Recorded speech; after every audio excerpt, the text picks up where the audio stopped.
अस्सलाम वालेकुम व्यूअर्स। पाकिस्तान जनूबी अफ्रीका के खिलाफ टेस्ट सीरीज़ में 2-0 से कामयाबी हासिल करने के बाद नई आईसीसी टेस्ट रैंकिंग में 5वीं पोजीशन पर आ गया है।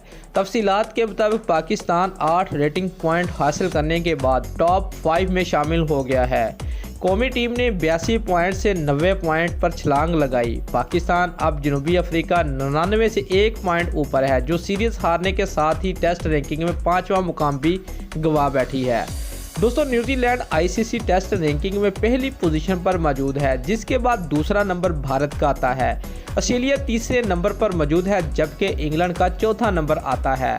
दोस्तों, पाकिस्तान ने रावलपिंडी में 5वें और आखिरी दिन दूसरे टेस्ट मैच में 95 रन से फतह हासिल करके 2003 के बाद जनूबी अफ्रीका के खिलाफ अपनी पहली टेस्ट सीरीज 2-0 से जीत ली है। दोस्तों, अगर आपको हमारी ये वीडियो अच्छी लगी है तो लाइक और कमेंट ज़रूर करें और हमारे चैनल को सब्सक्राइब करना मत भूलिए। शुक्रिया।